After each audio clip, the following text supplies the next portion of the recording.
से एक खबर अभी आ रही है। रक्षाबंधन के एक दिन पहले शिक्षा मंत्री को राखी बांधकर उपहार स्वरूप अपना नियोजन पत्र मांगा। सीटेट चयनित महिला अभ्यर्थियों ने अपनी नियुक्ति पत्र की मांग को लेकर शिक्षा मंत्री से मुलाकात की और उनको राखी भी बांधी और मिठाई भी खिलाए और उपहार स्वरूप अपने नियुक्ति पत्र मांगा।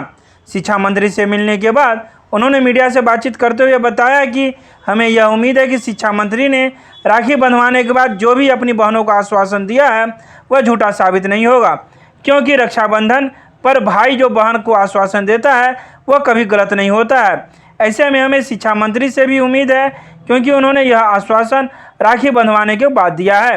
कुछ महिलाएं अभ्यर्थियों ने यह भी कह दिया कि हमें इस बार भी उम्मीद नहीं है, क्योंकि हमें लगातार आश्वासन ही मिलता रहा है, लेकिन कभी वह जमीन पर कार्रवाई होता नहीं दिखी।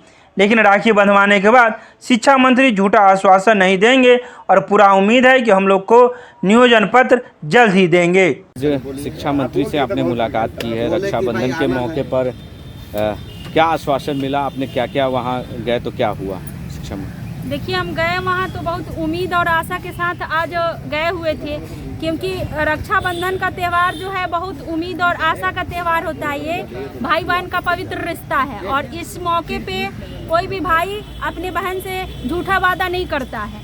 तो मैं जो राखी लेकर गई ये बहुत उम्मीद के साथ गई और माननीय शिक्षा मंत्री जी को राखी बांधी और मिठाई भेंट स्वरूप हमने मिठाई का डब्बा उनको भेंट किया। और मुझे ये उम्मीद है कि आज जो आश्वासन दिए हैं हम लोगों को कि आप लोग को बहुत जल्द ही हम नियुक्ति पत्र निर्गत करेंगे, ये उनका आश्वासन झूठा नहीं जाएगा, क्योंकि आज का दिन जो है झूठ बोलने का दिन नहीं होता है। रक्षाबंधन का जो दिन होता है झूठ बोलने का दिन नहीं होता है। तो माननीय शिक्षा मंत्री जी हम लोग को नियुक्ति पत्र निर्गत करेंगे। आपके चैनल के माध्यम से मैं अनुरोध कर रही हूँ और ये आशा भी कर रही हूँ कि माननीय शिक्षा मंत्री जी हम लोगों को उपहार स्वरूप नियुक्ति पत्र देंगे और 3rd फेज की काउंसलिंग का डेट भी देंगे।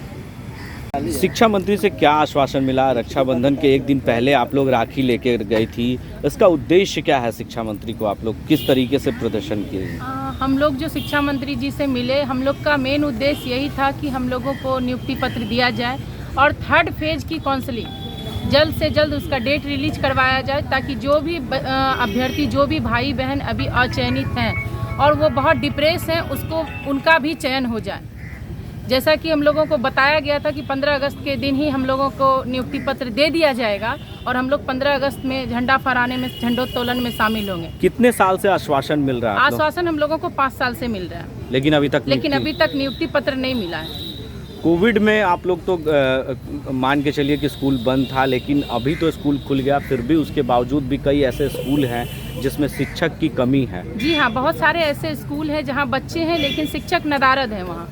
तो मैं माननीय शिक्षा मंत्री जी से कहना चाहूँगी कि वो उन बच्चों के भविष्य के साथ खिलवाड़ कर रहे हैं जो वो स्कूल तो आ रहे हैं लेकिन वहाँ पढ़ाने के लिए शिक्षक नहीं है। जब अब कोविड के बाद स्कूल खुल चुका है तो हम जो 1st राउंड और 2nd राउंड की जो काउंसलिंग हो चुकी है उन चयनित अभ्यर्थियों को वो नियुक्ति पत्र दे के उनको योगदान स्कूल में कराए, ताकि जो बच्चे अभी स्कूल आ रहे हैं और शिक्षक के अभाव में उनकी पढ़ाई पूरी नहीं हो पा रही है, उन बच्चों को शिक्षा दी जाए और वो उनके उज्जवल भविष्य के बारे में शिक्षा मंत्री को एक बार जरूर सोचना होगा। Thank you.